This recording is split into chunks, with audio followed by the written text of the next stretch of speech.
चलिए जानते हैं कहानी के माध्यम से। आजकल सब लोग इस चीज से परेशान हैं कि वह कम उम्र में ही वृद्ध दिखाई देने लगते हैं। उनके सिर के बाल सफेद हो जाते हैं, चेहरे पर झुर्रियां आ जाती हैं, उन्हें विभिन्न प्रकार की बीमारियां हो जाती हैं, मोटापे के शिकार हो जाते हैं। तो आखिर इन सब की वजह क्या है और हम लंबे समय तक जवान कैसे रह सकते हैं? आज इस कहानी में आपको 100 साल तक जवान रहने का रहस्य पता चलेगा। एक समय की बात है, एक गुरुजी जो कि आयुर्वेद के बहुत बड़े झांता थे, वह अपने आश्रम में अपने शिष्यों को उपदेश दे रहे थे। तभी उनके पास एक नौजवान युवक आया। उसकी उम्र लगभग 19-20 साल थी, लेकिन कोई उसे देखकर यह नहीं कह सकता था कि इसकी उम्र 19-20 साल है कि वह दिखने में लगभग 40-45 साल का लगता था। वह गुरु के पास आता है, उनसे बोलता है कि गुरुदेव, आपके बारे में बहुत सुना है, आपके पास ऐसा मंत्र है, इससे कोई भी व्यक्ति वापस युवा हो सकता है। मेरी उम्र अभी 20 साल है, लेकिन मेरे बाल सफेद हो गए हैं, चेहरे पर झुर्रियां आ गई हैं, मेरी त्वचा रुकी रुकी नजर आती है, किसी भी काम में मेरा मन नहीं लगता, मैं थका थका सा महसूस करता हूँ, मुझे आलस आता है। हे गुरुवर, आप मेरी मदद कीजिए, अन्यथा मैं जल्दी ही इस दुनिया से विदा हो जाऊंगा। उस युवक की पूरी बात ध्यान से सुनने के बाद गुरु ने उससे कहा, मेरे पास ऐसा कोई मंत्र नहीं है, लेकिन हाँ, मेरे पास ऐसे नियम है जिन्हें अगर तुमने अपने जीवन में अपना लिया तो तुम लंबे समय तक जवान बने रहोगे। ना तो तुम्हें थकान होगी, ना तुम्हें आलस आएगा, ना तुम्हारी त्वचा की जो चमक है वह गायब होगी। तुम्हारे शरीर में ऊर्जा का संचार होगा, तुम्हारा शरीर भी मजबूत होगा, तुम्हारे दिमाग की क्षमता बढ़ जाएगी और तुम 80 साल की उम्र में भी 30 साल के नजर आओगे। गुरु की बातें सुनकर वह युवक बोला, मैं हर नियम का पालन करने को तैयार हूं, आप मुझे बस वह नियम बताइए। तब गुरु ने उससे कहा कि बेटा, मैं स्वयं भी इन नियमों का पालन करता हूं, तभी तो आज मुझे 120 साल हो गए, लेकिन आज तक मुझे कभी भी किसी भी प्रकार की कोई बीमारी नहीं हुई और आज भी मैं हर कार्य को आसानी से कर पाता हूं। मुझे कभी थकावट नहीं होती है, कोई आलस नहीं आता है, मैं हमेशा ऊर्जा से भरा रहता हूं। अब जो नियम मैं तुम्हें बताऊंगा उन्हें तुम ध्यान से सुनो और उनका पालन अपने जीवन में करो। 1 महीने के अंदर अंदर तुम युवा और ऊर्जा से भरपूर हो जाओगे।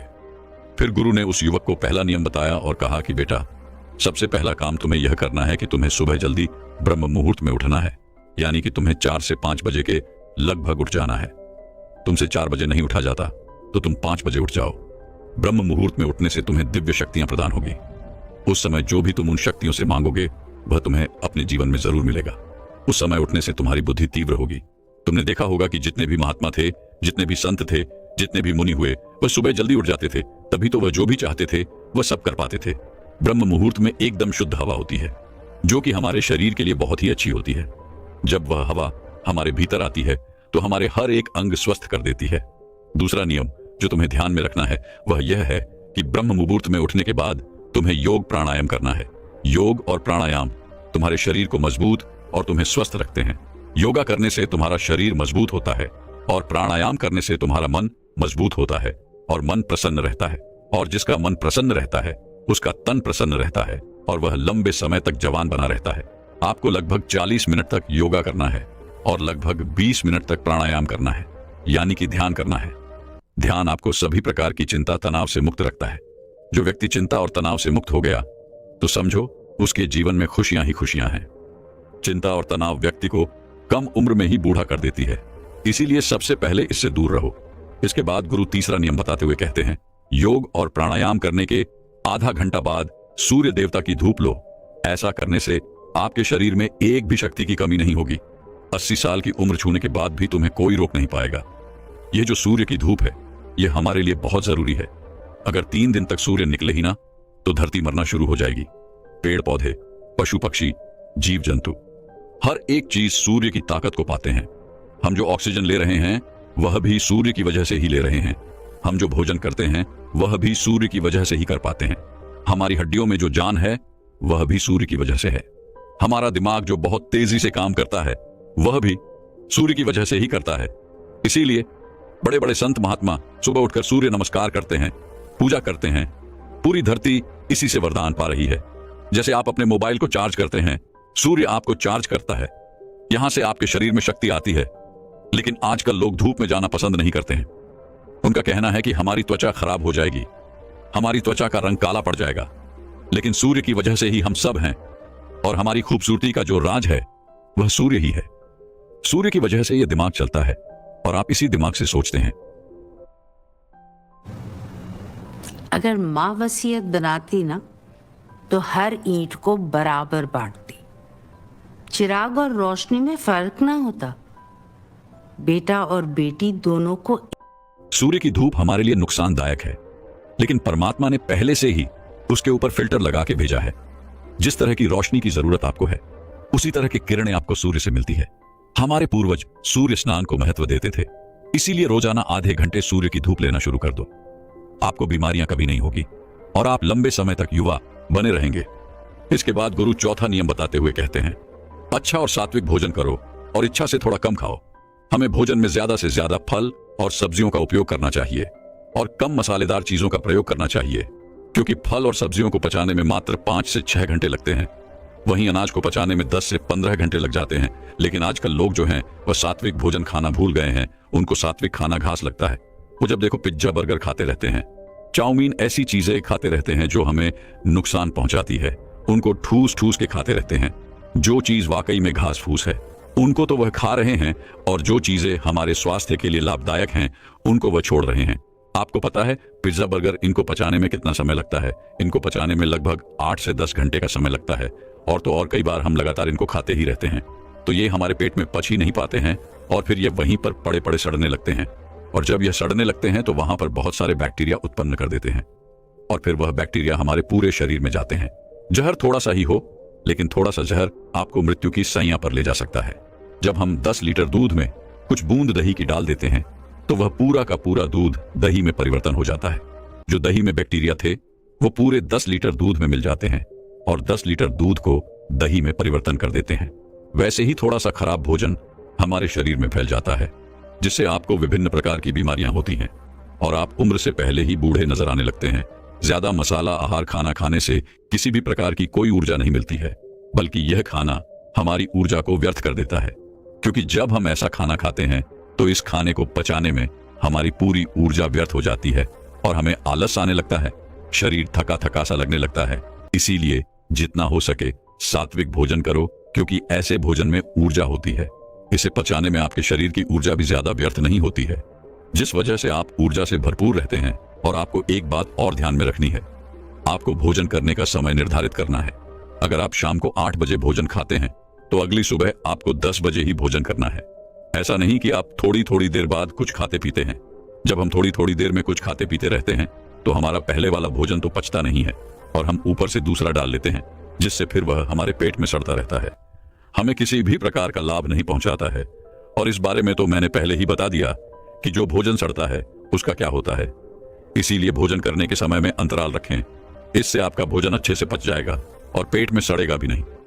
आपको भोजन उतना ही करना है जितने की आपको आवश्यकता हो। ऐसा नहीं कि आपका कोई मनपसंद भोजन है तो आप उसे ठूस ठूस कर खा लें।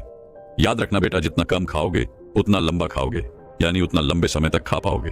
सड़ा गला भोजन करोगे, यानी कि पिज्जा बर्गर खाओगे, मसालेदार चीजें खाओगे तो जल्दी बूढ़े हो जाओगे और मर जाओगे। लेकिन फल सब्जियां और सात्विक भोजन करोगे तो लंबे समय तक जीवित रहोगे और जवान रहोगे। फिर गुरु 5वां नियम बताते हुए कहते हैं कि बेटा, यह नियम बहुत महत्वपूर्ण है, इसे ध्यान से सुनो। हमारे शरीर में 3 तरह के दोष होते हैं, वात, पित्त और कफ। जब वात बिगड़ता है तो शरीर में 80 से ज्यादा रोग होते हैं। जब पित्त बिगड़ता है तो शरीर में 46 से 50 रोग होते हैं। और जब कफ बिगड़ जाता है तो शरीर में 26 नए रोग आते हैं। और जब वात, पित्त और कफ तीनों बिगड़ जाते हैं तो शरीर में 148 रोग आते हैं। यानी सर्दी जुकाम से लेकर कैंसर तक के सभी रोग आ जाते हैं। और जिसके शरीर में रोग रहते हैं वह तो जवान नहीं रह सकता है। लेकिन आपको इन तीनों दोषों से दूर रहना है, तो इस नियम को ध्यान से सुनो। आपको खाना खाने के बाद तुरंत पानी नहीं पीना है। अक्सर लोग खाना खाते ही पानी पी लेते हैं और कुछ तो खाना खाने नहीं बैठते, उससे पहले भी पानी पिएंगे और खाना खाने के तुरंत बाद भी पानी पिएंगे। और कुछ तो ऐसे हैं कि एक निवाला खाने का और एक निवाला पानी का पीते हैं। लेकिन ये सभी तरीके गलत हैं, क्योंकि महर्षि भट्ट कहते हैं कि भोजन करने के तुरंत बाद पानी पीना मतलब जहर को पीना है। इसीलिए कभी भी खाना खाने के तुरंत बाद पानी नहीं पीना चाहिए, क्योंकि जब हम खाना खाते हैं तो वो खाना हमारे पेट में जाकर एक जगह इकट्ठा हो जाता है, जिसे जठर कहते हैं। आपके पेट में नाभि के लेफ्ट साइड में एक जठर होता है। आप जितना भी खाना खाते हैं, रोटी, चावल, सब्जी, दूध, ये सभी वहां पर जाकर इकट्ठा हो जाता है। अब जठर में जैसे ही खाना इकट्ठा होता है तो उसमें आग जलती है और उस आग को कहते हैं जठरा अग्नि। और वो अग्नि खाने को पचाती है। वो अग्नि खाने को ऐसे पचाती है जैसे रसोई घर में अग्नि खाने को पकाती है। आपके रसोई घर में जब आप अग्नि जलाते हैं और उसके ऊपर दूध रखते हैं, उस दूध में थोड़े चावल डालते हैं, तो अग्नि जब तक जलती रहेगी तब तक खीर बनती रहेगी। ऐसा ही पेट में होता है। जैसे ही आपने खाना खाया, पेट में अग्नि जलती है, और जब तक अग्नि जलती रहेगी तो खाने को पचाने की प्रक्रिया भी चलती रहेगी। जैसे रसोई घर में खाना पकाते हैं, वैसे ही पेट में खाना भी पका है। उसी को पाचन क्रिया कहते हैं। लेकिन जैसे ही आपने खाना खाया और तुरंत गटागट पानी पी लिया और खूब ठंडा पानी पी लिया, बर्फ मिलाया हुआ पानी पी लिया, तो क्या अग्नि जलेगी या फिर बुझेगी? अग्नि के ऊपर पानी डालोगे तो अग्नि की पानी से दोस्ती तो है नहीं, दुश्मनी है। पानी अग्नि को बुझा देती है। तो आपने खाना खाया, उसके बाद आपकी जठराग्नि चलती है और आपने पीछे से गटगट पानी पी लिया, तो अब वो अग्नि जो है वो शांत हो गई। अब खाना नहीं पचेगा, वह पेट में पड़ा पड़ा सड़ता रहेगा और सड़ा हुआ खाना 100 से भी ज्यादा विष पैदा करेगा और वह विष आपकी जिंदगी को नरक बना देंगे और आप जिंदगी भर बीमार पड़े रहेंगे और बूढ़े हो जाएंगे। कुछ लोग कहते हैं कि मुझे पेट में गैस बनती है, खाना हजम नहीं होता है, पेट में जलन रहती है, लेकिन ये सभी बीमारियां खाने के ना पचने की वजह से नहीं होती है, बल्कि खाना खाने के तुरंत बाद पानी पीने से होती है। अगर आपको पानी पीना है तो खाना खाने के 1 घंटे बाद पानी पीना चाहिए और खाना खाने के 40 मिनट पहले। आप जितना चाहें उतना पानी पी सकते हैं, लेकिन खाना खाने से पहले और खाना खाने के बाद तुरंत आपको पानी नहीं पीना है, क्योंकि 1 घंटे के अंदर अंदर आपकी जठराग्नि उस खाने को पचा देती है। उसके बाद आप पानी पी सकते हैं। फिर गुरु उस युवक को कहते हैं कि बेटा, आप खाना खाने के बाद पानी तो नहीं पी सकते हैं, लेकिन हाँ, आप खाना खाने के बाद फलों का रस, दही या दूध पी सकते हैं। आप सुबह फलों का रस ले सकते हैं, दोपहर में दही या लस्सी पी सकते हैं और रात्रि के भोजन के पश्चात आप दूध भी पी सकते हैं। आपके वात, पित्त, कफ तीनों इस छोटे से नियम से संतुलन रहेंगे। इसके बाद गुरु ने उस युवक से कहा कि बेटा, जब भी पानी को पियो तो हमेशा घूंट घूंट करके पियो। एक साथ पानी पीना बहुत गलत है, क्योंकि जब हम घुट घुट करके पानी पीते हैं तो मुंह की लार पानी के साथ मिलकर पेट के अंदर जाती है और ये जो मुंह की लार होती है वह क्षारीय होती है और पेट में हमेशा अम्ल बनता रहता है जब हम पानी पीते हैं, और मुंह की लार उसके साथ अंदर जाती है और वह अम्ल के साथ मिल जाती है, जिससे व्यक्ति के पेट का जो अम्ल है वह नष्ट हो जाता है। उसे एसिडिटी नहीं होती है, पेट में जलन नहीं होती है, उसे गैस भी नहीं बनती है और साथ ही साथ रक्त में अम्लता नहीं होती है। और जिनके रक्त में अम्लता नहीं होती है उनका वात, पित्त और कफ तीनों का हमेशा संतुलन बना रहता है। इसीलिए हमेशा घुट घुट करके 5, इसके बाद वह दूसरी बूंद पानी की उठाती है और उसे भी पी जाती है। इसी तरह कुत्ता, बिल्ली, शेर, जितने भी जीव जंतु हैं वो भी घूंट घूंट करके, चाट चाट के पानी को पीते हैं। इसलिए कभी भी पक्षी या जानवर को कोई डायबिटीज नहीं होती है, कोई आर्थराइटिस नहीं होता है, कोई पक्षी ओवरवेट नहीं होता है, वो सब स्वस्थ रहते हैं। लेकिन उन पशु पक्षियों को ये कौन सिखाता है? वह अपने जन्म से ही ये ज्ञान सीख के आते हैं।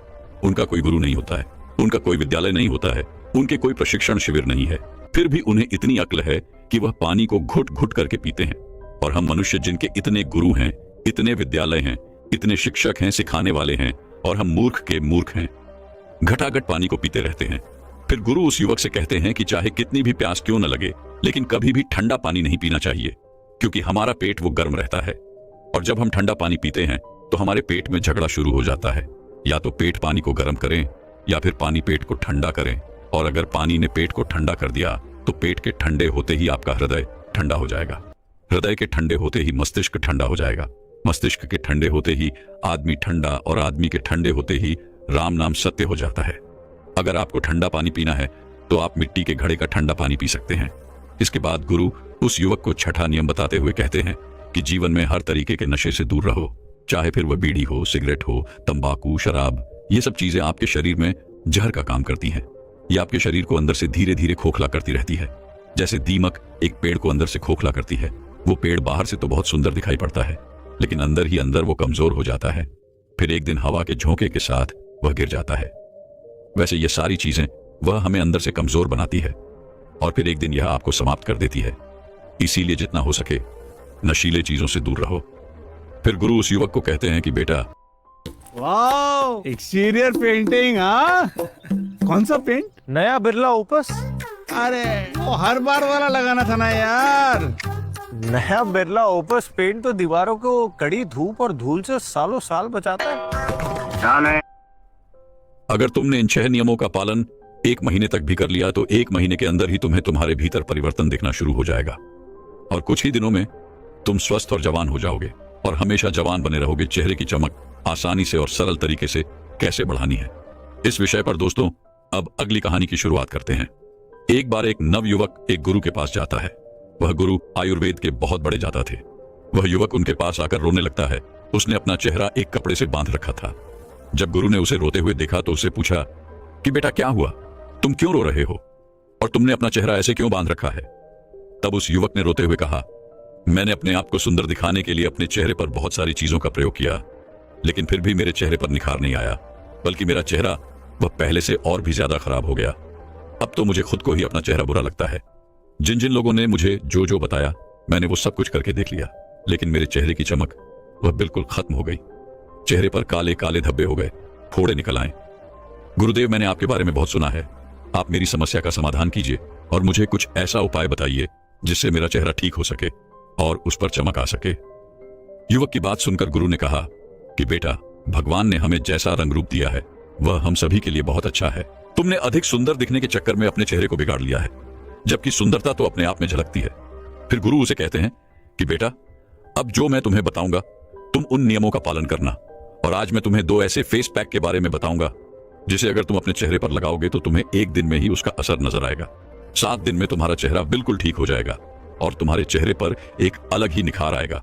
और मेरे द्वारा बताए गए नियमों का अगर तुम पालन करते हो तो तुम्हारा चेहरा कभी भी भविष्य में खराब नहीं होगा और तुम वृद्धावस्था में भी युवा नजर आओगे। गुरु की बात सुनकर युवक ने कहा कि गुरुदेव, आपके बताए हुए नियमों का पालन मैं अवश्य करूंगा। फिर गुरु उसी वक्त से कहते हैं कि बेटा, जैसे एक पेड़ को कीटाणुओं से बचाने के लिए हम उसके ऊपर बाहर से दवाई छिड़कते हैं और उसे विकसित करने के लिए उसमें पानी डालते हैं, खाद डालते हैं ताकि वो पेड़ अच्छे से फल फूल दे सके, लेकिन क्या बाहरी देखभाल करने से वो पेड़ हमें फल फूल दे सकता है? नहीं ना। वैसे ही हमारी त्वचा है, अगर हम इस पर बाहर से ही चीजों का उपयोग करेंगे तो ये ग्लो नहीं करेगी। इसके लिए हमें इसकी अंदर से देखभाल करने की आवश्यकता है। जैसे हम पेड़ की जड़ में खाद और पानी डालते हैं, वैसे ही हमें अपने शरीर के अंदर ऐसे पोषक तत्वों को डालना है जो हमारी त्वचा के ऊपर निखार लाएं, चमक लाएं। फिर गुरु उस युवक से कहते हैं कि बेटा, सबसे पहले तुम यह समझो कि तुम्हें किन नियमों का पालन करना है जिससे कि तुम्हारा चेहरा वृद्धावस्था में भी जवान रहे। फिर गुरु उस युवक से कहते हैं कि बेटा, सबसे पहली चीज जो तुम्हें ध्यान रखनी है वह यह है कि तुम्हारा पाचन तंत्र अच्छा होना चाहिए, क्योंकि जब भी आप किसी चीज का प्रयोग अपनी त्वचा पर बाहर से करते हो, चाहे वो चीज अच्छी हो, आयुर्वेदिक हो, लेकिन वह केवल आपके शरीर की ऊपरी सतह को ही प्रभावित करती है। अंदरूनी सतह पर वह कोई कार्य नहीं करती है। आपकी त्वचा की 3 सतह होती है। जब आप त्वचा के ऊपर कुछ लगाते हैं तो केवल एक सतह प्रभावित होती है, दूसरी ओर तीसरी सतह पर इसका कोई प्रभाव नहीं पड़ता है। लेकिन जब आप कुछ पोषक तत्व खाते हैं और वो आपके शरीर में जाते हैं तो आपकी तीनों सतह प्रभावित होती है। लेकिन अगर आपका पाचन तंत्र खराब है तो आप जो भी खा रहे हैं वो पोषक तत्व ठीक तरीके से आपके शरीर को नहीं लगेंगे। फिर चाहे आप कितना भी अच्छा भोजन क्यों न कर लें, लेकिन वो आपकी त्वचा को मिल ही नहीं पाएंगे जिससे कि आपके चेहरे पर उसके प्रभाव दिखेंगे। पाचन तंत्र की खराबी होने पर चेहरे पर फोड़े निकल आते हैं। इसीलिए सबसे पहले आपको यह ध्यान में रखना है कि आपका पाचन तंत्र ठीक रहे। फिर गुरु उस युवक से कहते हैं कि बेटा, दूसरी बात जो तुम्हें ध्यान में रखनी है वो ये है कि तुम्हारा शरीर अंदर से साफ रहना चाहिए, क्योंकि जब हमारे शरीर में विष बढ़ जाता है तो किसी ना किसी माध्यम से वह बाहर निकलने का प्रयास तो करता है। फिर चाहे बहुत सारे कील मुहासे आपके चेहरे पर हों या फिर आपकी स्किन पर खुजली हो, अलग अलग प्रकार की स्किन की समस्या आपको हो सकती है। यहां तक कि त्वचा बेजान होना भी शुरू हो जाती है, झुर्रियां पड़ना शुरू हो जाती है। अगर शरीर में विष है तो उसका सीधा प्रभाव आपकी त्वचा पर दिखाई पड़ता है। तो इसीलिए जरूरी है कि आप अधिक जल पिएंगे, क्योंकि जब आप अधिक जल पिएंगे तो आप हाइड्रेटेड रहेंगे। इससे आपकी त्वचा में जितने भी ड्राइनेस है वो खत्म होगी और त्वचा अच्छी रहेगी। दूसरे स्थान पर आपको अधिक मात्रा में फलों का सेवन करना है और जूस का प्रयोग करना है। और हफ्ते में 1 दिन आपको अन्न नहीं खाना है, क्योंकि अन्न आपकी आंतों में जाकर चिपक जाता है। लेकिन जब आप फल, सब्जियों और जूस का आप सेवन करते हैं तो वह आपके शरीर में सफाई का काम करते हैं और आपके शरीर में पोषक तत्वों की पूर्ति करते हैं। इसीलिए आपको प्रतिदिन फलों का उपयोग करना है और हफ्ते में 1 दिन ऐसा रखना है जिसमें आपको फलों के रस का ही सेवन करना है और अन्य बिल्कुल नहीं खाना है। इससे आपका शरीर अंदर से बिल्कुल साफ हो जाएगा। और अगर आपके शरीर के अंदर पित्त की मात्रा बढ़ी हुई है, एसिड बढ़ा हुआ है, तो वह भी कम हो जाएगा, क्योंकि पित्त का सीधा प्रभाव हमारी त्वचा पर पड़ता है। इसीलिए जब आप उन चीजों को ज्यादा ग्रहण करते हैं जो पक्की हुई नहीं है, जिससे प्रकृति से सीधा प्राप्त किया है, तो वह आपकी त्वचा पर सीधा और बहुत अच्छा प्रभाव डालेगी। आपकी त्वचा अंदर से निकलती है। फिर गुरु उस युवक से तीसरा नियम बताते हुए कहते हैं कि आपको ठंडे पानी से नहाना है। ठंडे पानी का मतलब यह नहीं है कि आप बर्फ वाले पानी से नहाएं। आपको ताजे पानी से नहाना है बेटा। जितने भी ऋषि मुनि थे वो तालाब सरोवर के जल स्नान करते थे क्योंकि वो जल ताजा रहता है। आपको भी ताजे जल से नहाना है, कभी भी पानी को गर्म करके नहीं नहाना है। जब आप ताजे पानी स्नान करते हैं तो इससे आपका रक्त प्रवाह बहुत ही अच्छी तरीके से कार्य करता है और आपको नींद भी अच्छी आती है। जितना भी तनाव आपके शरीर के अंदर है वो बिल्कुल खत्म हो जाता है। यह आपकी त्वचा को अंदर से निखारता है और जब आपकी त्वचा अंदर से निखरती है तो बाहर अपने आप ही उस पर चमक आना शुरू हो जाती है। फिर गुरु चौथा नियम बताते हुए कहते हैं कि बेटा तुम्हारा मानसिक स्वास्थ्य और नींद, ये दोनों चीज आपको ठीक रखनी है। अब तुम पहले नींद के बारे में समझो।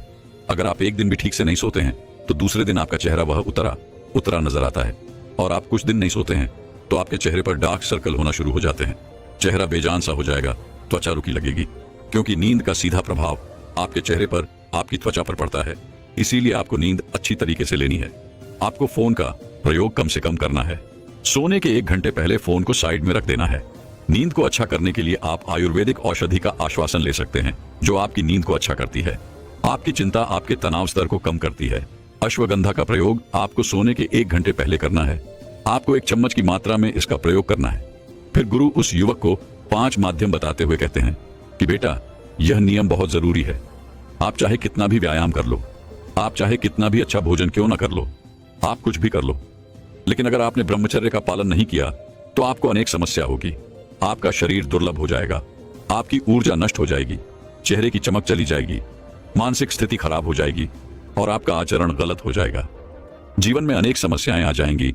इसीलिए सभी लड़के हों या फिर लड़कियां हों, उन्हें ब्रह्मचर्य का पालन करना चाहिए, क्योंकि जो व्यक्ति ज्यादा वासना में लिप्त रहता है उनको पता ही नहीं रहता कि वो अपने साथ गलत भी कर रहा है। फिर गुरु उस युवक को 6वां नियम बताते हुए कहते हैं कि बेटा आपको खाली पेट सुबह चाय का प्रयोग करना बंद करना है। यह त्वचा के लिए आपकी बहुत अधिक हानिकारक हो सकता है। कैसे हो सकता है? देखें, आप खाली पेट चाय पीते हैं तो जो आपके पेट के अंदर की लाइनिंग होती है यह उसको प्रभावित करती है और वहां के सेल्स को यह खराब करना शुरू कर देती है, जिससे कि गैस्ट्रिक जूसिन का सिक्रीशन ठीक तरीके से नहीं हो पाता है और उसे आपके पाचन तंत्र पर भी नकारात्मक प्रभाव पड़ते हैं। आपका पाचन अच्छा नहीं होता है, भोजन करने का मन नहीं करता है। विशेष रूप से यह आपके शरीर में पित्त को बढ़ाता है। वात, पित्त, कफ, यह 3 दोष होते हैं। इनमें से आपके त्वचा को और बालों को सबसे अधिक पित्त प्रभावित करता है। जब आपके शरीर में एसिडिक प्रभाव पड़ना शुरू हो जाता है, एल्कलाइन इफेक्ट कम होना शुरू हो जाता है, तब उस स्थिति में आप अपनी त्वचा को ठीक नहीं रख सकते हैं। तो आपको करना क्या है कि सुबह खाली पेट चाय का प्रयोग करना बिल्कुल बंद करना है। इसके बजाय आपको सुबह उठना है, 2 ग्लास आपको गुनगुना पानी लेना है, बैठ करके या फिर मलासन में बैठ करके। इस पानी को आपको धीरे धीरे से पीना है। आप चाहे तो इस पानी में 2 चम्मच आंवले का, और एंटी एजिंग के लिए विटामिन सी बहुत ही उपयोगी रहता है। तो इस चीज का आप प्रयोग करते हैं तो आपका जो मल है वह भी ठीक तरीके से बाहर आएगा। किसी को कॉन्स्टिपेशन की समस्या रहती है उसे बहुत ही लाभ मिलेगा और ये आपके शरीर में अल्कलाइन इफेक्ट को बढ़ाएगा, एसिड को कम करेगा, पाचन को मजबूत बनाएगा और अनेक बीमारियों से आपको बचाएगा। फिर गुरु उस युवक को 7वां नियम बताते हुए कहते हैं कि बेटा आपको गर्म पानी का भाप लेना है। इसके लिए आपको एक पात्र लेना है, उसमें गर्म पानी लेना है। गर्म पानी से जो भाप उठ रही है उसके ऊपर अपने चेहरे को लेकर के जाएं। ऊपर से एक तौलिया आप ढक लें। तो ये भाप जब ये आपके चेहरे के ऊपर पड़ेगे तो जो आपके रोम छिद्र हैं ये खुलने शुरू हो जाएंगे। साथ ही साथ जो आपके चेहरे की ब्लड वेसल्स हैं वह खुलने लगेगी और वहां पर ब्लड का सर्कुलेशन इंप्रूव होना शुरू हो जाएगा। इससे आपके चेहरे पर चमक आएगी और त्वचा जो बेजान होने लगी है वह सेल्स अच्छे से बेहतर तरीके से काम करना शुरू कर देंगे और इससे आपके चेहरे पर चमक आएगी। इस तरीके से आपको यह अभ्यास करना शुरू करना है। 1 मिनट तक, 2 मिनट तक ऐसा आपको करना है। उसके बाद आप दोनों हाथों को रब कर लें और अपने चेहरे पर अपने हाथों को 5 बार, 10 बार आपको रब करके रखना है। हाथों से जो यह ऊष्मा मिलेगी यह ब्लड का सर्कुलेशन बढ़ाएंगी, ब्लड का सर्कुलेशन इंप्रूव करेगी। इस 10 मिनट के कार्य से आपको इतना अच्छा प्रभाव पड़ेगा कि बहुत ही अच्छे लाभ इससे आपको देखने को मिलेंगे। फिर गुरु उस युवक को सातुनिय बताते हुए कहते हैं कि बेटा धूप की किरणों से बचे। आपके त्वचा में मेलोइनोसाइड नाम की कोशिकाएं होती हैं जो कि मेलानिन का सिक्रिएशन करती हैं, जो कि आपके बालों और आपके त्वचा के रंग को निर्धारित करता है। साथ ही साथ की मेलन आपको सूर्य की हानिकारक किरणों से भी बचाता है।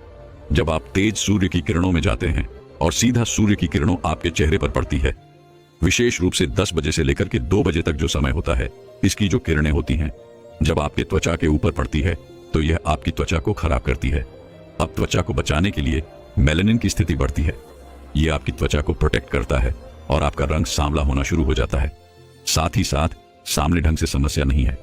बात यह है कि ये जो अंदरूनी लेयर्स होती है आपकी स्किन की, उनको भी ये किरणें डैमेज करना शुरू कर देती हैं और आपकी स्किन होनी शुरू हो जाती है, बेजान होनी शुरू हो जाती है, रुचि शुरू हो जाती है। बेटा, अब मेरे कहने का अर्थ ये नहीं है कि बाहर ना निकलो, कार्य ना करो, घर पर बैठे रहो। नहीं, आप जब बाहर निकलो तो आलू बुखारा का पत्ता लेकर के उसका गोदाम निकाल ले और उसको चेहरे पर मालिश कर ले अच्छे से।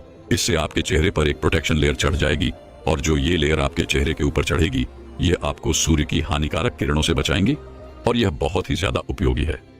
फिर गुरु उसी युवक से कहते हैं कि बेटा, अब मैं तुम्हें 2 ऐसे जादुई फेस पैक के बारे में बताता हूं जो तुम्हें अपने चेहरे पर लगाने हैं। इसे लगाने से 1 दिन के अंदर अंदर तुम्हें असर दिखाई देना शुरू हो जाएगा। इसे आपको सुबह नहाने से पहले लगाना है। इसे बनाने के लिए आपको 2 चम्मच मोटा पिसा हुआ बेसन लेना है। फिर उसमें कच्चा दूध डालना है। दूध की मात्रा बस इतनी रखनी है कि एक गाढ़ा पेस्ट बन जाए। फिर इसमें आपको 2 चुटकी हल्दी डालनी है। सभी चीजों को अच्छे से मिलाना है और आपका जादुई पैक तैयार हो गया। इसे आपको अपने चेहरे पर मसाज करते हुए लगाना है। मसाज आपके रक्त संचार को बढ़ाता है, आपके फेस के डेड सेल्स को निकालता है, जिससे आपकी स्किन व्रत करना शुरू कर देती है। 5 मिनट आपको मसाज करना है। फिर इसे 10 से 15 मिनट तक सूखने के लिए छोड़ देना है। इसके बाद आपको चेहरे को धो लेना है। इसके बाद आपको किसी भी साबुन या फेस वॉश का प्रयोग नहीं करना है। फिर गुरु उस युवक को 8वां नियम बताते हुए कहते हैं कि बेटा, आपको सोने से पहले रात को दूध की मलाई ले लेनी है। अब चाहे गाय का दूध हो चाहे भैंस का दूध हो, मलाई का कार्य है आपकी त्वचा को मॉइस्चराइज करना और रूखापन खत्म करना। यह आपकी त्वचा में एक जान डाल देगी और चमकानी शुरू हो जाएगी। इसका प्रभाव बहुत अच्छा मिलेगा। तो आपको सोने से पहले इसको भी इतना ज्यादा नहीं लगाना है, बस थोड़ा सा लेकर के मसाज करना शुरू कर देना है। बहुत से लोगों को स्किन कैंसर हो जाता है, इसीलिए प्रकृति से प्राप्त चीजों का ही इस्तेमाल करें, क्योंकि यह आपकी त्वचा को किसी भी तरह का कोई नुकसान नहीं पहुंचाती है और आपके लिए बिल्कुल सही रहती है। तो बस इतना सा आपको करना है। वह नियम जो हमने बताए वह आप अवश्य प्रेम करें और फिर आप 20 दिन के बाद आकर के साझा भी करें अपना अनुभव कि क्या आपको आपकी त्वचा के ऊपर प्रभाव देखने को मिले हैं। जिन भी व्यक्तियों ने इस तरीके से इन नियमों का पालन किया और इस प्रयोग को किया है, बहुत अच्छे लाभ मिले हैं और अनेक वजह से संबंधित समस्याएं भी समाप्त हो गई हैं। तो यह सरल, प्राकृतिक और उपयोगी प्रयोग है। इसको आप यह नहीं कि 15-20 दिन ही, इसको आप निरंतर चाहे साल भर तक प्रयोग करें। लाभ ही है, हानि कुछ नहीं है। ऐसे ही चीजों का हमें प्रयोग करना है और अपने स्वास्थ्य को हर तरीके से हमें बेहतर बनाना है। यही हमारा उद्देश्य है।